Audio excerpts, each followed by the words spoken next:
토양의 산성화. 이것도 조금 짚긴 짚어야 되겠다. 여러분 귀농하시니까. 원인이 화학비료의 과용, 토양 유기물의 과부족. 비로 인해 갖고 칼슘하고 마그네슘이 쉽게 내려가니까 자연적으로 어때요? 산성화가 될 수밖에 없다는 얘기죠. 문제점으로는 쉽게 말하면 이 전체가 농사가 안 된다는 얘기예요. 원인은 이렇고, 이거는 여러분들이 곰곰이 읽어보면 여러분들이 이해가 되고, 아까 제가 말씀드린 게 이 도표예요.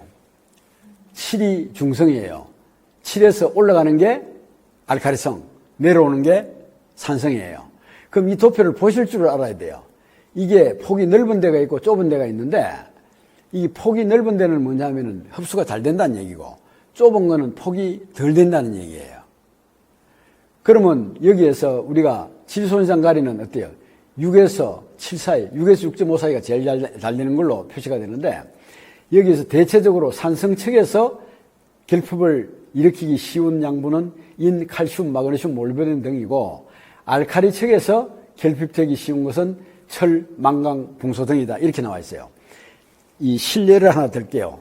이 구례니까 산세도 좋고 공기도 좋고 하니까 3월 중순쯤 되면 진달래꽃이 엄청나게 이쁠 거예요. 진달래꽃이 너무너무 이쁘다. 파랗게 됐다. 그놈을 이제 한 폭이 캐가 오는 거야. 캐가 와서 여러분들 집 아이나 밭둑이나 과수원 뚝에다가 심어 놓으면은 그 색깔이 나올까요? 안 나올까요? 그 색깔이 안 나오거든요. 그거 왜 그러냐 하면은 꽃의 색깔을 내는 게 안토시아닌이라는 물질이 철분인데, 철분을 이 보십시오. 산성 땅에서는 이 폭이 굉장히 넓어요, 이게. 알칼리성으로 올수록 흡수가 안 되는 거예요, 이게. 그러니까 그 색깔을 흡수를 못하면은 이쁜 색깔이 안 나오는 거야. 그 다음에 수국도 마찬가지예요, 수국. 산성이냐, 알칼리성이냐에 따라서 색깔이 붉은색이냐, 잉크 색깔이냐 달라지는 거예요, 이게. 그래서 꽃을 재배하시는 분들은 이 산도를 잘 맞춰주셔야 된다는 그런 얘기예요. 그 다음에 토양 산도에 따른 화학비료 11항과의 관계인데, pH 4일 때 굉장히 강산성이죠. 이럴 때 100%의 화학비료를 쏟다. 하나씩 올라갈 때 20%씩 줄어줘도 되는 거예요. pH 7 전후가 되면은 여기에 절반만 줘도 농사가 된단 말이에요. 이렇게 중요한 거예요. 근데 요새 토양 산도를 교정하는 친환경 농자재로는 석회 대신에 폐화석, 이게 뭐냐면 굴껍질 갈아갖고 800도씨 이상으로 굽어가 나오는 게 있어요. 그게 좋아요. 근데 폐화석이 참 재미나는 거는요, 일반 소석회는 작물 뿌리가 그걸 감지를 못해요. 근데 폐화석은 감아요. 그러고 폐화석 속에는 한 2% 정도의 유기물이 들어있어요. 그러고 맛내는 것도 일반 소석회보다 엄청나게 좋아요. 그래서 여러분들이 가급적이면 폐화석을 구입할 수 있으면 쓰시라, 그 얘기고, 그 다음에 또 하나, pH 계량 비료의 종류 알칼리 성분인데, 석회고토는 53%, 소석회가 60%, 생석회 80%인데, 조금 전에 얘기한 폐화석이 한 40% 정도 들어앉아 있어요. 중화석회랑 하는 게 있는데, 10하루당 300평당 10cm 깊이로 pH 1을 높이는데 대강 필요한 석회량이 중해석회량이라고 그래요.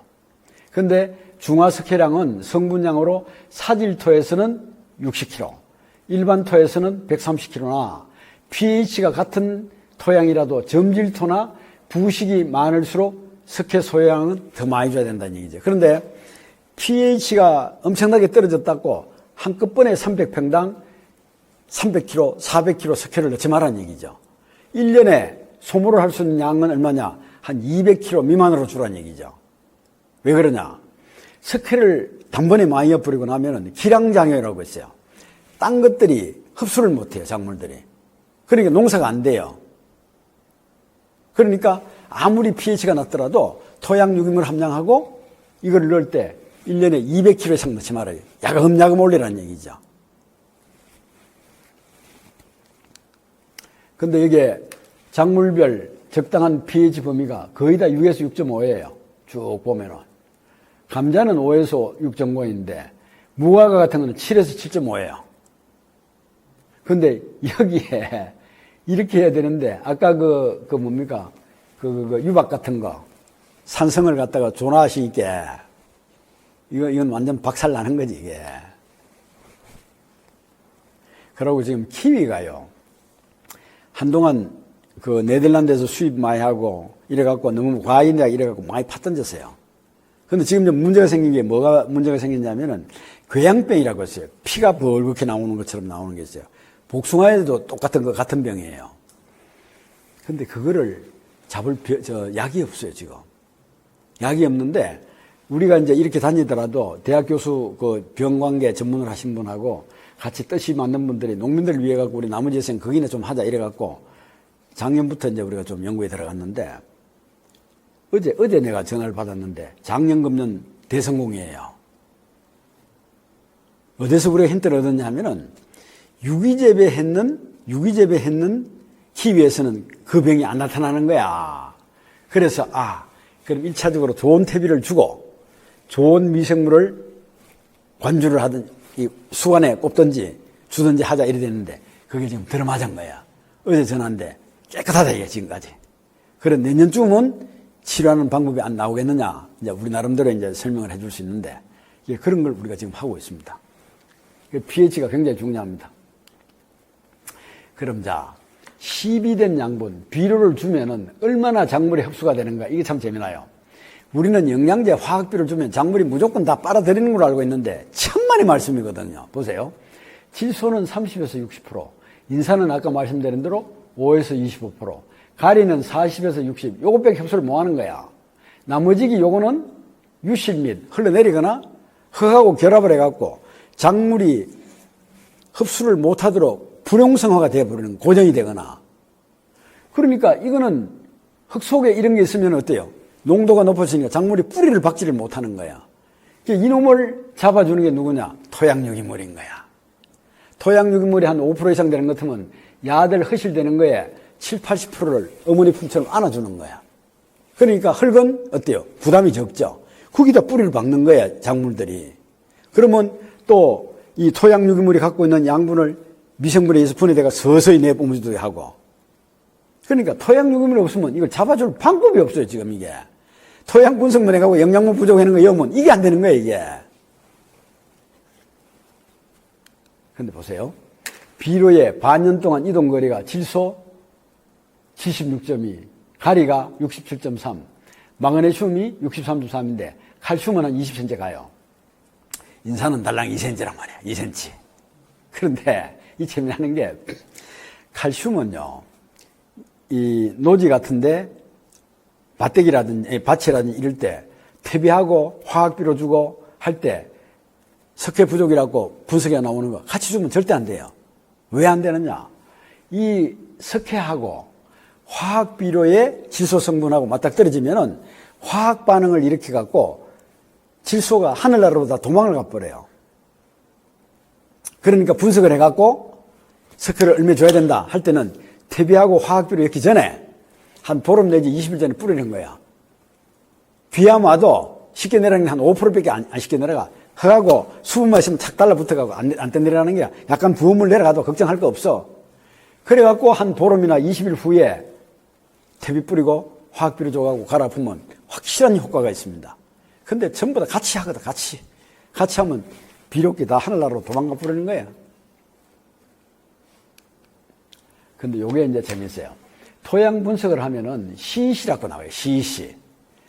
이제 토양 분석에 보면 딱 CEC라고 나오는데 이게 양이온 교환 용량, 쉽게 말하면 보비력을 말합니다. 비료를 얼마나 안고 있느냐. 요게요. CEC가 5 정도 되는 것도 소쿠리에 담아놓은 양분밖에 안 됩니다. 근데 10 정도 되면 리아카. 우리나라가 요 정도예요. 요 기본이야. 근데 15 정도 되면 토양 유기물이 2에서 3%, 1톤 트럭에 양분 실어 오는 것 같아. 유기물이 3% 이상 되면 5톤 트럭에 양분 담아오는 것 같아. 유기물이 5% 이상 되는 것 같으면 10톤 트럭에 양분 담는 거. 이런 땅 되는 것도 끝내주는 거야. 20 이상 되면 장사토양이라 하죠. 장사토양. 왜 그러냐면은, 힘이 있는 토양이라 그 얘기거든. 근데 여러분들이 우리나라가 지금 어느 정도 되는지 잘 모르실 거예요. 우리나라가 지금 10 정도 돼요, 10 정도. 나쁜 토양은 5 정도, 좋은 토양은 한 20 정도 되는데, 하천모래 같은 거는 뻥이야, 뻥. 그 다음에 미숙된 부식, 이제 미숙된 퇴비에도 이용되고, 양질의 토양 부식이 600까지 나와요, 600. 그럼 일반 우리나라 10에 600 그럼 차이가 얼마예요? 60배죠, 60배. 그러면 지금 딴 강사들이 와서 여기에 강의할 때 350 정도로 적어오는 경우가 많을 겁니다. 우리가 대학 다닐 때, 농대 다닐 때 그렇게 배웠거든요. 근데 이게 퇴비 재료에 따라서 이게 달라지는 거야. 제가 일본하고 미국에서 빼낸 자료거든요, 이게. 보십시오. 이 참 재미나요? 볏짚이 1년에 생볏짚을 넣어도 한 10%밖에 안 남아요. 9.9밖에 안 돼요, 볏짚. 보리집은 15.3이에요. 1.5배 정도 되죠? 목재류 완숙퇴비는, 그러니까 톱밥퇴비 같은 건 70 이상이 돼요. 그럼 볏짚에 몇 배입니까? 7배죠. 7배인데 이놈이 미생물에 의해서 유해부식, 쉽게 말하면 아까 토양 유기물이 됐을 때 600 이상 나오는 거야. 이게 미국하고 일본에서 이 자료를 만드는 거예요, 이게.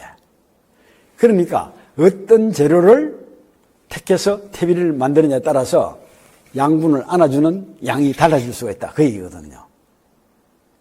근데 이렇게 땅을 만들려면은요, 오이가 그 담보당 40톤 딸 수 있대요. 그 다음 토마토 36톤, 딸기를 8톤 딴대요. 딸기를 300평당. 근데 제가 대한민국에서 제일 딸기 많이 따는 이 지역에 전화를 해갖고 부탁을 했어요. 우리나라 딸기 당신네들이 제일 많이 하니까 얼마 정도 따는지 그거 좀 알려달라고. 그 딸기 다 따고 연락이 왔는데 3.5톤이라고 하더라고요. 3.5톤. 8톤하고 3.5톤하고는 차이가 엄청나잖아요, 이게. 땅에 대해서 이렇게 차이 나네요. 그러면 여러분들이 앞으로 이제 이 포도 재배를 하신다든지 복숭아, 사과, 자관 여러 가지 과실주를 재배를 할 때 꽃은 피갖고 열매를 많이 달았는데 낙과, 열과가 많이 된다는 거 얘기를 분명히 하게 될 거라고요. 그럼 어떻게 되느냐. 이게 꽃이 피갖고 열매를 많이 달았는데 끝까지 이거를 갖고 가려면은 밑에서 빨아 올리는 양분 수분이 많아야 돼, 이게. 밑에서 올라오는 게 50밖에 안 되는데 열매를 100으로 달았다 할 때는 절반밖에 안 되잖아요. 그럼 반토는 자연적으로 떨어지게 돼 있는 거예요, 이게. 제가 40년 안 됐다, 30 몇 년 전에 상주 모도이라고 했는데 우리나라 포도로 제일 유명한 데입니다. 거기에서 처음에 포도를 심어갖고 낙과하고 열과가 많이 생긴다고 하길래 우리가 같이 실험을 하자 그랬어요. 해보자. 내 퇴비공장 할 테니까 지원해주고 이랬는데 결론이 뭐냐면은 낙과 열과는 완숙퇴비를 사용하면 굉장히 줄일 수가 있어요. 미숙퇴비하고 생퇴비였을 때는 낙과 열과가 많이 생기는 거야. 왜 그러냐? 완숙퇴비는요, 서서히 마릅니다. 마를 때도. 물을 빨아당길 때도 서서히 빨아들이고 서서히 내놓습니다. 근데 미숙퇴비는 볕지 같은 거, 물 빨아들일 때는 팍 빨아당겼다가 마릴 때는 확 나가거든. 그래, 그게 물 많이 올 때는 오이 보면 알 수 있잖아요. 오이가 요렇게 내려오다가 동그랗게 해가 볼록하게 해다가 또 이렇게 빠지거든. 그러면 수분하고 이런 게 양분이 이렇게 올라오다가 양분 수분이 갑자기 많을 때 이렇게 번다고, 크게 된다고. 그러다가 양분 수분이 줄어들면 또 준다고. 딱 그런 논리거든요, 이게. 그러니까 여러분들이 이거를 안정적으로 양분 수분 공급을 하려면 완숙퇴비를 사용해야 된다는 얘기, 바로 이거예요, 지금. 자, 여러분들이 앞으로 이제 제가 아까 뭐라 그랬습니까? 토양 분석을 하라고 그랬어요. 그러면 토양 분석을 하면 뭐가 나옵니까? 산도가 나옵니다. 그죠? 산성이냐, 알칼리성이냐. 이시도 나오고, 유기물도 나오고, 유효인산도 나오고, 치환성, 가리, 칼슘, 마그네슘 하는 요 양분입니다. 유효규산이 나오고, CEC가 이어 나오네요. 질산대 질소도 나오고, 이렇게 되는데, 이런 걸 갖고 어떻게 하냐면은, 이제 우리가 진단을, 건강검진 받으면 우리 몸의 상태를 알듯이 땅의 상태를 알 수가 있겠죠. 그래갖고 산도가 낮다. 그러면 칼슘, 석회를 얼마를 넣어야 될 것이다. 비료가 너무 많이 들어갔네. 줄어야 될 것이다. 유기물이 적다, 많다 판단할 것이고, 이래 되는데, 이걸 갖고 계산할 수 있는 방법이 나옵니다. 여러분들 이거 아마 배우셔갖고 공부를 좀 하시면 대부분 쉽게 할 수가 있는데 뭐냐면은 앞에 토양 분석서에 연기 포화도 계산하는데 연기 포화도가 뭐냐면은 화학 비료를 연기라 그러죠. 그러면 연기 비료를 연기라 그러는 화학 비료 그 비료를 연기라 그러는데 연기를 얼마나 줬느냐 쉽게 말하면 그 속에 비료 양분이 얼마나 들어있냐 이거 계산을 한단 말이에요. 칼슘이 32.08, 마그네슘이 5.39, 가리가 1.31 앞에 나왔어요. 그 분석한 거. 이 세 개를 더하는 거예요. 더하면 38.78이 되고 그 다음에 치환성 연기의 합 방금 요게 38.78 요걸 땡기고 양이온 교환 용량 C식 하는 게 아까 20.68로 나왔어요. 앞에. 그럼 요거 나누기 요거 해가고 곱하기 100을 하면은 187.5이라는 게 나오는데 요게 뭐냐면은 연기 포화도예요. 80%가 적정인데 187.5이니까 이 집거는 2.3배의 영양이 과다하게 들어있다. 이 계산이 나오는 거예요. 그 다음에 또 하나 중요한 게 칼슘, 마그네슘, 가리의 비율이 5대 2대 1이 돼야 돼요. 이게. 되는데 이 분석식을 계산을 해보니까 8.4대 1.3대 0.3이라. 바란스가 언바란스인 거예요. 안 맞는 거예요. 이게. 그럼 어떻게 돼요? 다음 해부터는 칼슘을 사용을 안 해야 돼. 이게. 안 하고 토양 유기물 함량은 계속 올려주면서 이거는 주지 말고 마그네슘은 2가 돼야 되는데 1.3이니까 0.7을 더 올라갈 수 있도록 주고 가리는 1이 돼야 되는데 0.3이니까 0.7이 부족하지 않습니까? 이 두 가지를 중점적으로 보충해 준다는 얘기야. 토양 유기물 함량 높이고 이거를 5대 2대 1로 맞추면은요 작물이 못 빨아들이는 경우는 없다 이게야. 연작 장애가 팍 줄어버려요 이게. 근데 이걸 모르고 막 위에 그 뭡니까 칼슘 부족된다 그러니까 칼슘 밑에 아무리 줘도 못 빨아들이는 경우 기량작용 때문에 계속 주고 마그네슘 막 갖다 뿌리고 백날 해봤자 안 듣는 거예요 이게. 이 토양의 기본 원리가 이렇거든요. 근데 연기 포화도가 밭은 80%, 노는 60%가 돼야 돼요. 근데 이거 보면 석회를 밑에 줬는데 도마도 배꼽 석회병 같은 거는 배꼽에 그 썩는다는 것은 칼슘 부족이거든요. 그거를 밑에 줬는데 부족 현상이 나타나니 기가 막힐 거 아닙니까? 그거 왜 그러냐면은 고토, 마그네슘하고 가리를 많이 주면 석회 흡수가 안 돼요. 같이 이걸 아무리 많이 줘도. 그 다음에 마그네슘이 또 흡수가 되는 경우가 있어요. 그러니까 잎이 정상적으로 안 되는 거예요, 이게. 잎을 만드는 게 뭡니까? 철분하고 마그네슘, 이 두 가지가 주적이 되잖아요. 엽록소 만드는데. 석회하고 가리를 많이 접으면 고토가 흡수가 안 되는 게 마그네슘이. 가리가 흡수가 억제되는 게 석회하고 마그네슘을 많이 주면 또 안 되는 거예요, 이게. 전부 다 이렇게 상관관계가 있어요. 근데 어제 아래가 백로죠, 백로. 이제 벼의 예를 하나 들게요. 벼가 이제 이렇게 자랄 때 보면은 그 영양생장하고 생식생장 두 가지로 나눠요. 영양생장이라는 건 자라는 거고 생식생장은 이제 이삭을 열매를 맺기 위해서 바뀌어지는데 백로가 될 때까지 다 피해야 된다 그래요. 옛날 어른들 말씀이. 근데 백로 되기 전 한 보름, 한 달 전쯤 되는데 보니까 필 생각을 안 한다는 얘기야. 그럴 때는 어떻게 하냐면 이삭그름이라고 주는 게 있어요. 이삭그름. 그게 뭐냐 가리 성분을 주거든요. 그러면 영양생장에서 생식생장으로 바뀌는 거예요. 그러고 옛날에 제가 어렸을 때 시골에서 자랐기 때문에 이 비유를 한번 들으면 좋겠네. 요즘은요 수도작을 할 때 모판이 있어요. 모판에다가 씨앗을 뿌려갖고 기계에다 얹어갖고 이양기 하는데 옛날에는 모짜리 논이 따로 있어요.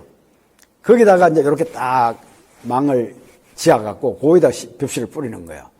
근데 이제 얘기를 들어보면은 한 일주일이나 보름 후에 한 열흘 후에 심어야 되는데 뭐가 계속 지소 성분이 많아가 시커멓게 자라는 거야. 그럼 어때요? 나중에 심어놔도 활착이 잘 안 되는 거야, 이게. 그럴 때 이 노인분들 앉아갖고 얘기하는데 가만히 들어보면 우리가 못 자라갖고 내일 재 좀 갖다 뿌려야 되겠다 하거든, 재. 그러니까 실제 그 재를 갖다가 옛날에는 아궁이에 불을 뗐으니까 나무재를 갖다가 위에 갖다 뿌리는 거야. 그러면 잎이 노랗게 되면서 성장이 멈춘단 말이야. 그건 뭐냐? 가리 성분이 들어가서 질소 성분의 흡수를 억제를 하는 거야, 이게. 그래가 쪄갖고, 모침이라고 여러분들 뭐 아시는지 모르겠는데 쪄갖고 위에 잘라갖고 심고 이랬거든요. 전부 다 그런 원리입니다, 이게.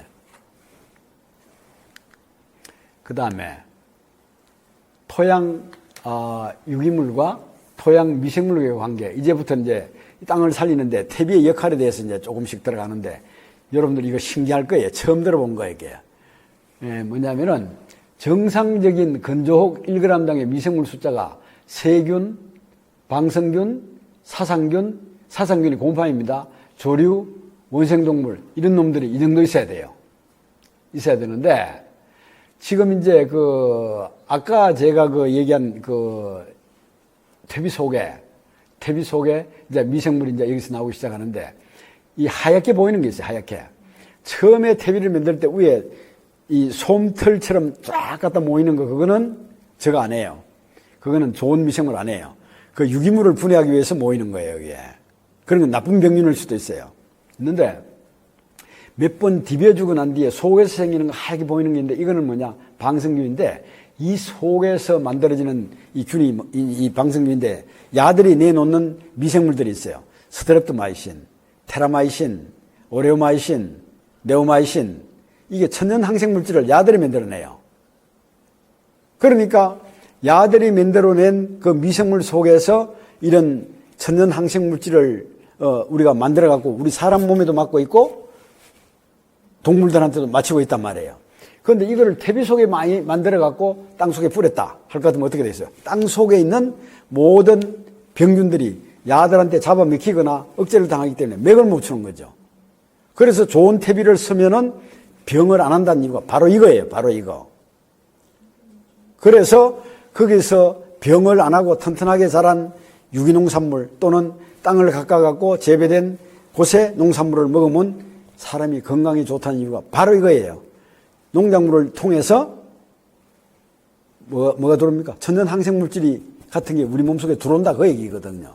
그럼 우리가 배설을 하고 또 발효시키고 가축한테는 유기사료를 먹이가 유기축산을 하고 또 발효를 시키고 되돌려주고 이걸 갖다가 순환농법, 퇴비농법, 유기농법의 기본 원리가 리사이클의 원리가 근본 원리가 이건데 요거는 속 빼뿌리고 요새 유기농 한답시고 땅은 살 생각 안 하고 농약만 검출 안 되게끔 영양제나 미생물 요런 것만 쳐갖고 유기농 하는 거는 그건 진짜 백이 유기농이 아닌 거예요 이게.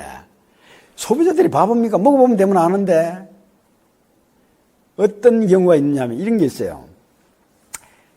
제일 요즘 일반농하고 유기농하고 이제 차이점 나는 게 유기농도 요새는 뭐 땅이 신동치 하는 거는 그렇더라마는 제가 어렸을 때는 한 뼘 정도 자란 상추 까릴 때도 하얀 물이 나왔어요. 하얀 물 그게 뭐냐면 락토카륨이라는 주 성분인데 요거를 먹으면은 화병을 풀어줘요, 우리. 그 다음에 또 두 번째는 머리가 맑아져요. 근데 이걸 또 너무 많이 먹으면 옛날에는 잠이 왔어요. 그래, 상추 많이 먹으면 잠 온다 그랬거든요. 근데 요새는요,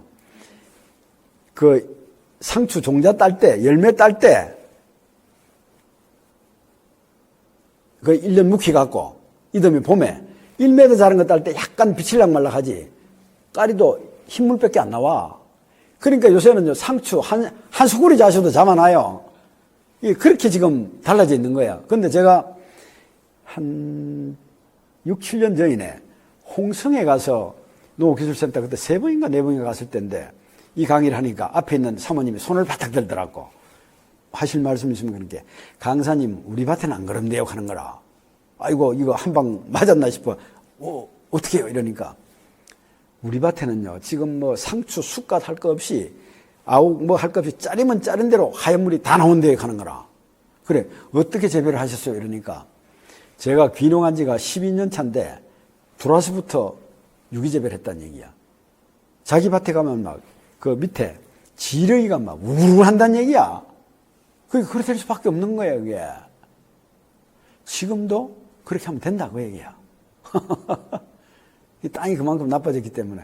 근데 여러분들이 이런 퇴비, 지금도 사용하시는 분 많아요. 생퇴비. 이거 사용하시면요, 농약 엄청나게 쳐야 되죠. 이 속에 나쁜 균들이 엄청나게 많잖아요. 그러고 여기 속에는 요새 뭡니까? 항생제를 먹이잖아요. 항생물질 그대로 써요. 항생물질은요, 고온에서 발효시키면은 한 보름 되면 다 없어져요. 꼭 발효를 시켰어야 돼요. 근데 아마 이거는 여러분들이 보시면 이해가 될지 안 될지 모르지만 농사 오래 지은 분들은 이거 보고 놀래요, 놀래. 이 친구가요, 그 농사를 워낙 잘 짓기 때문에 분석을 해보면 133만 마리가 나왔어요, 방생균이. 근데 이게 농사가 몇 년 동안 계속 꼬로박는 거야. 조사를 해보니까 헐가구가 4,000마리밖에 없어. 상추 선충 피해가 심한 곳 25만, 74만, 80만, 68만, 1만 3천, 100만 마리 이상이 안 되는 거야, 이게. 이건 전부 다 바이러스 탄저 다 오는 거야.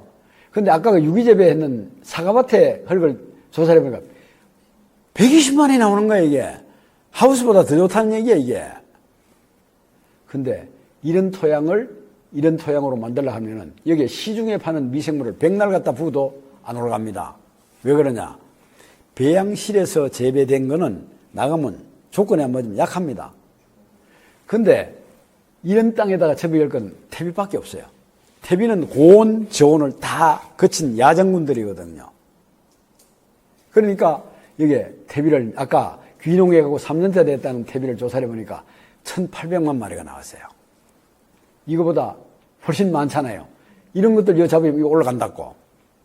그 다음에 제가 수출할 때 퇴비는 4,100만까지 나왔고 1,600만, 230만, 요거보다 조금 많지만 그렇다고 이거보다 많으니까 깨주자 이거지. 그 다음에 H4, 2,100만. 요 빨간 거는 요 잡으면 이거 올라가요. 근데 밑에 보십시오. S4, J4, C4, BBJ4, 1,000마리 미만, 4만 마리 미만, 2만 마리 미만, 1,000마리 미만.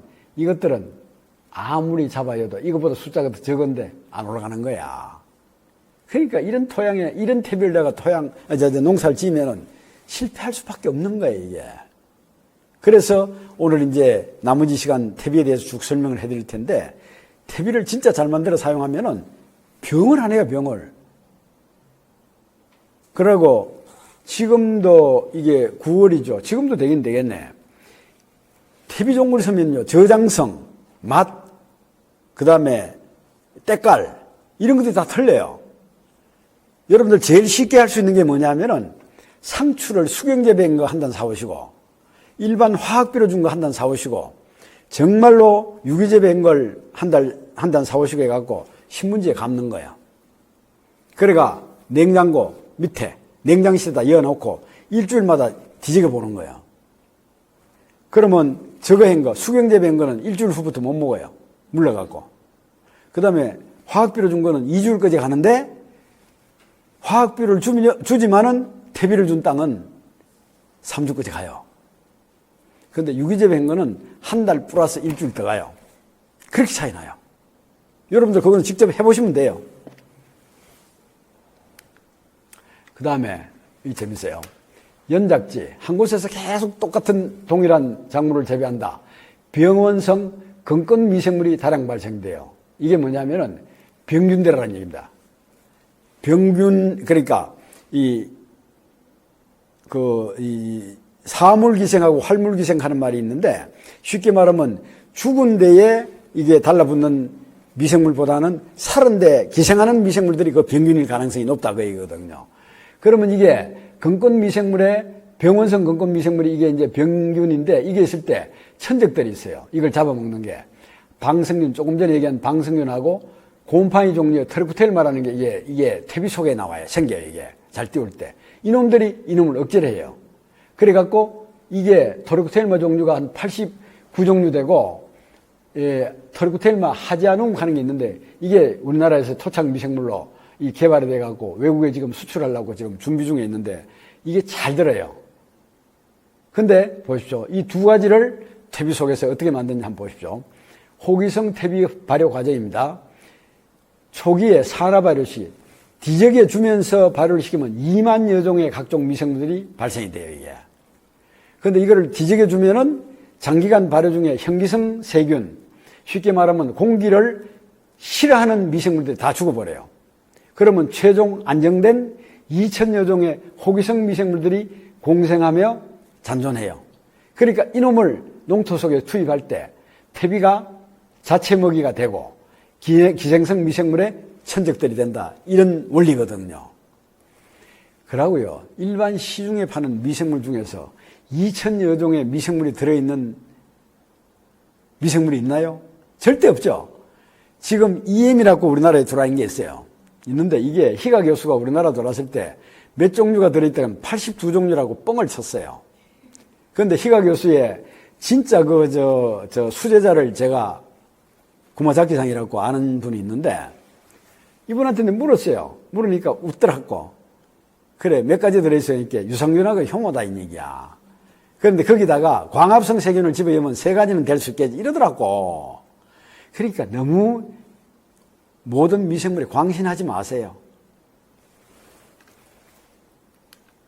여기 아마 시드름병하고 모잘렉병균이 지금 다녀보면 생각보다 참 많아요. 근데요, 이 병을 일으키는 미생물이 누구냐면 곰팡이, 후사름이라는 병균이에요. 이놈이 좋아하는 곳이 따로 있어요. 뭐냐? 미숙태비 또는 썩은 태비나 생배집 같은 신선유기물, 유박도 여기에 속해요. 이런 것들을 주면은 이 병균이 달라붙어가 이 병을 일으켜요. 어디 다니면서 내가 물어봅니다. 시드름병하고 모잘렉병이 많다 그래갖고 밑에 뭐였노? 그러면은 전부 다 생거였다 얘기야. 유박이나 생배집 였다는 얘기야. 10중 8구가 그렇습니다. 그 다음에 완숙태비를 주면 어떻게 되느냐? 이 병균을 잡아먹는 테르쿠텔마라는 균, 이 곰팡이가 있습니다. 이놈이 달라붙는 거예요. 그러니까 어떤 유기물을 땅속에 넣어주느냐에 따라서 병균을 잡아여 주느냐, 병균을 잡아먹는 천적을 잡아 넣어주느냐, 이게 달라진다 그 얘기예요. 근데 이거 내용 아는 농민들이 별로 없어요. 무조건 태비는 유기물을 넣으면 되는 걸로 아는데 천만의 말씀이다 그 얘기야. 이거 보면 더 설명이 쉽죠. 일본 야마구치 현에서 딸기 농사를 진짜 최고로 잘 짓는다는 그분이 제가 이제 수시로 이제 가서 이제 들여다 보면은 자기 밭으로 끌고 들어가는 거야. 끌고 들어가는데 이 딸기밭입니다.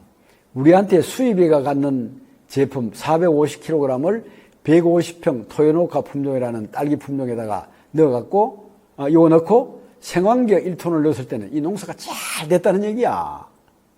그런데 이 수입인 태비가 부족해갖고 한 동, 20동이가 있는데 한 동을 요거 제품 말고 미숙 태비를 집어넣고 생황계 1톤을 집어넣으니까 이 농사 실패했다는 얘기야. 조금 전에 이제 설명한 내용이 그대로 들어맞는 거야. 뭐냐?